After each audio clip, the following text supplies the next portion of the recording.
ನಮಸ್ತೆ, welcome back to the channel. So ಇವತ್ತು ನಾವು ಇನ್ಸ್ಟೆಂಟ್ ಕೀರ್ ಮಾಡ್ತಾ ಇದ್ದೀವಿ. ಬನ್ನಿ ಹೇಗೆ ಮಾಡೋದು ಅಂತ ನೋಡೋಣ.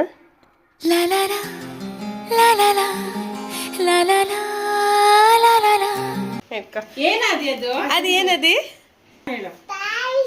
ಮಾಡೋಣ. ಆ್ಯಕ್ಚುಲಿ ನಿನ್ನೆ ಶಿವರಾತ್ರಿಗಂತ ತಂದಿದ್ದು, ಬಟ್ ನಿನ್ನೆ ಮಾಡೋಕ್ಕಾಗಿಲ್ಲ. ದೊಡ್ಡಪ್ಪ ತಂದದಲ್ಲ, ಅದಕ್ಕೆ ಇವತ್ತು ಮಾಡೋಣ ಅಂತ ಹೇಳಿ ಇವತ್ತು ಮಾಡೋಣ ಅಂತ ಮಾಡ್ತಾ ಇದೀವಿ. ಆದಿ ಮಾಡೋಣ ಇವತ್ತು.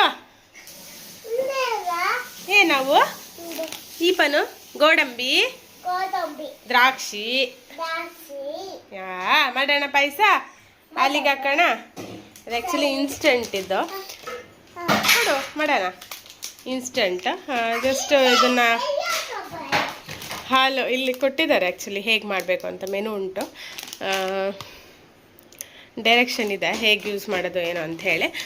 ಸೊ ಇದೇನಿಲ್ಲ, ಹಾಲನ್ನ ಕುದಿಲಿಕ್ಕಿಟ್ಟು ಆಮೇಲೆ ಇದನ್ನು ಮಿಕ್ಸ್ ಮಾಡಬೇಕು ಗಂಟಿಲ್ದೇ ಇದ್ದಂಗೆ. ಅದಾದಮೇಲೆ ಗೋಡಂಬಿ ದ್ರಾಕ್ಷಿ ಹಾಕಿ ತುಪ್ಪದ ಒಗ್ಗರಣೆ ಕೊಟ್ಟರೆ ಆಯಿತು, ಕೀ ರೆಡಿ ಆಗುತ್ತೆ. ಬನ್ನಿ ಮಾಡೋಣ.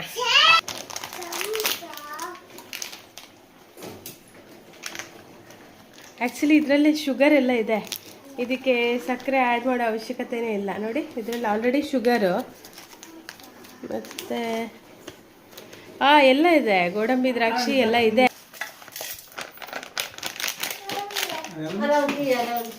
ಇದರಲ್ಲೇ ಇದೆ ಎಲ್ಲ. ಆ್ಯಕ್ಚುಲಿ ದ್ರಾಕ್ಷಿನೂ ಇದೆ, ಮತ್ತು ಏಲಕ್ಕಿ ಸ್ಮೆಲ್ ಎಷ್ಟು ಚೆನ್ನಾಗಿ ಬರ್ತದೆ ನೋಡು. ಏಲಕ್ಕಿ ಸ್ಮೆಲ್ ತುಂಬ ಚೆನ್ನಾಗಿದೆ. ಏನಿಲ್ಲ, ಬಿಸಿ ಹಾಲಿಗೆ ಇದನ್ನು ಹಾಕಿ ತಿರುಗಿಸ್ಬಿಟ್ರೆ ಆಯಿತು. ಗಂಟು ಬರ್ತಿದ್ದಂಗೆ ಮಾಡಬೇಕು. ಅರ್ಜೆಂಟ್ ನೆಂಟರು ಬಂದ್ರಲ್ಲ ಒಳ್ಳೆ. ಹೌದಲ್ಲ, ಅರ್ಜೆಂಟ್ ಮನೆಗೆ ನೆಂಟರು ಬಂದರೆ ಆಗುತ್ತೆ. ಇದೆ ಶಾವಿಗೆ, ಗೋಡಂಬಿ ದ್ರಾಕ್ಷಿ ಎಲ್ಲ ಇದೆ. ಬೇಕಾದರೆ ನಮಗೆ ಎಕ್ಸ್ಟ್ರಾ ಜಾಸ್ತಿ ಬೇಕಾದ್ರೆ ಮತ್ತೆ ನಾವು ತುಪ್ಪದಲ್ಲಿ ಹುರಿದು ಹಾಕ್ಕೊಳ್ಬೋದು. ನೋಡಿ, ಮಿಕ್ಸ್.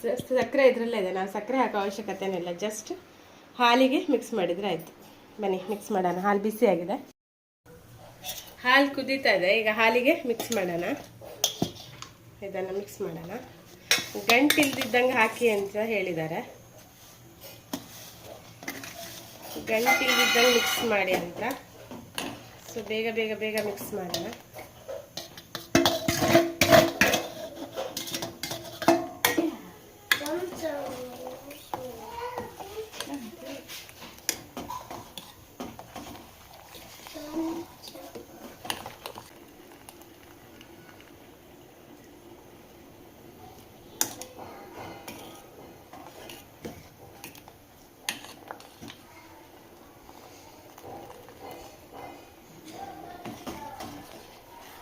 ಹಾಲಿನ್ನೂ ಸ್ವಲ್ಪ ದಪ್ಪ ಇಡ್ಬೋದಿತ್ತು, ಬಟ್ ಅದೇನಾಗುತ್ತೆ ಅಂದರೆ ಪಾಯಸ ಯಾವಾಗಲೂ ಅಷ್ಟೇ, ಕೀರ್ ಮಾಡಿದರೆ ಬೇಗ ತಣ್ಣಗಾದ್ಮೇಲೆ ಪಟ್ಟ ಅದು ಬೇಗನೆ ದಪ್ಪ ಆಗಿಬಿಡುತ್ತೆ.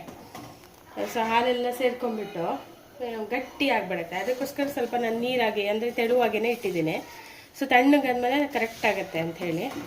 ಇವರೇ ಆಲ್ರೆಡಿ ನೋಡಿ ಗೋಡಂಬಿ ದ್ರಾಕ್ಷಿ ಎಲ್ಲ ಹಾಕ್ಬಿಟ್ಟಿದ್ದಾರೆ ಆಲ್ರೆಡಿ. ಬಟ್ ನಮಗೆ ಜಾಸ್ತಿ ಬೇಕು ಅಂತ ಅನ್ಸಿರ್ಬೇಕಾದ್ರೆ ನಾವು ಹಾಕ್ಕೊಳ್ಬೋದು. ನೋಡಿ, ಕಾಣಿಸ್ತಾ ಇದೆ ದ್ರಾಕ್ಷಿ ಆ್ಯಂಡ್ ಗೋಡಂಬಿ. ಅಂದರೆ ಕ್ವಾಂಟಿಟಿ ಕಮ್ಮಿ ಹಾಕಿರ್ಬೋದು ದ್ರಾಕ್ಷಿ ಗೋಡಂಬಿದು. ಸ್ವಲ್ಪ ನಾವು ಮತ್ತೆ ಸೇರಿಸೋಣ. ಸ್ವೀಟ್ ನೋಡೋಣ, ಸ್ವೀಟ್ ಕರೆಕ್ಟಾಗಿದೆ ಅಲ್ವಾ ಅಂತ.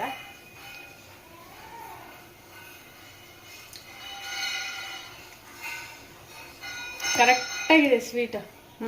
ಕರೆಕ್ಟಾಗಿದೆ, ಪರ್ಫೆಕ್ಟ್ ಇದೆ ಸ್ವೀಟ್ ಮಾತ್ರ. ಹಾಗಾದರೆ ನಾವು ಹಾಲು ಹಾಕಿದ್ದು ಕರೆಕ್ಟ್ ಆಗಿದೆ ಇಷ್ಟು ಅಂತ. ಹೌದು, ಇಷ್ಟು ಬೇಕಾಗತ್ತೆ ಹಾಲು. ಆಲ್ರೆಡಿ ಅದರಲ್ಲಿ ಗೋಡಂಬಿ ಮತ್ತು ದ್ರಾಕ್ಷಿ ಇದೆ, ಹಾಗಾಗಿ ನಾನು ಜಾಸ್ತಿ ತೊಗೊಂಡಿಲ್ಲ, ಕಮ್ಮಿ ಕ್ವಾಂಟಿಟಿಯಲ್ಲಿ ತೊಗೊಂಡಿದ್ದೀನಿ. ಈಗ ತುಪ್ಪದಲ್ಲಿ ಇದನ್ನ ಹುರ್ಕೊಳ್ತೀನಿ.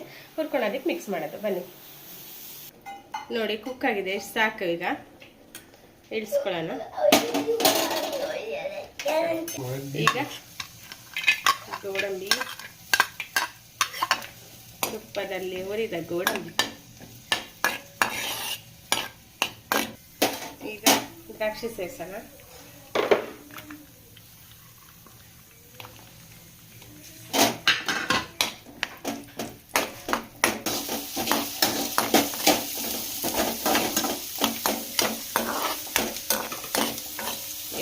ಫ್ರೈ ಆಯಿತು. ಈಗ ಅದಕ್ಕೆ ಸೇರಿಸ್ಕೊಳ್ಳೋಣ.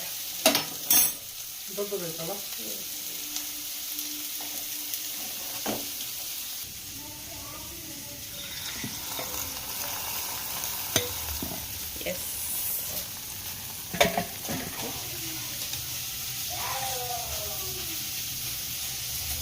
ಈಗ ಪಾಯಸ ರೆಡಿ ಆಯಿತು. ಬಿಸಿ ಬಿಸಿ ಇನ್ಸ್ಟೆಂಟ್ ಪಾಯಸ 5 ಮಿನಿಟ್ಸಲ್ಲೇ ರೆಡಿ ಆಯಿತು. ಪಾಯಸಕ್ಕೆ ಒಂದು ತುಪ್ಪದ ಫ್ಲೇವರ್ ಬೇಕೇ ಬೇಕು, ಹಾಗಾಗಿ ನಾನು ಗೋಡಂಬಿ ದ್ರಾಕ್ಷಿನ ತುಪ್ಪದಲ್ಲಿ ಹುರಿದು ಹಾಕಿದ್ದು. ಸೊ ತುಂಬಾ ಚೆನ್ನಾಗಿತ್ತು ಇನ್ಸ್ಟೆಂಟ್ ಪಾಯಸ. ಒಂದ್ಸತಿ ಎಲ್ಲರೂ ಟ್ರೈ ಮಾಡ್ಬೋದು. ಟೇಸ್ಟ್ ಚೆನ್ನಾಗಿತ್ತು. ನಮ್ಮ ಮನೇಲಿ ಮಾಡ್ತೀವಲ್ಲ ಅದೇ ಥರನೇ ಬಂದಿತ್ತು, ಏನು ಡಿಫ್ರೆನ್ಸ್ ಏನಿಲ್ಲ. ಇದು ನೋಡೋಕ್ಕೆ ನಿಮಗೆ ತೆಳು ಅನಿಸಿರ್ಬೋದು, ಬಟ್ ಆಮೇಲೆ ಅದು ಗಟ್ಟಿ ಆಯಿತು, ಒಂಥರ ಚೆನ್ನಾಗಿತ್ತು, ಟೇಸ್ಟ್ ಆಗಿತ್ತು. ಸೊ ಇದಾಗಿತ್ತು ಇವತ್ತಿನ ವ್ಲಾಗ್. ಈ ವ್ಲಾಗ್ ಇಷ್ಟ ಆದರೆ ಒಂದು ಲೈಕ್ ಮಾಡಿ, ಶೇರ್ ಮಾಡಿ, ಕಮೆಂಟ್ ಮಾಡಿ. Thank you all. Bye bye.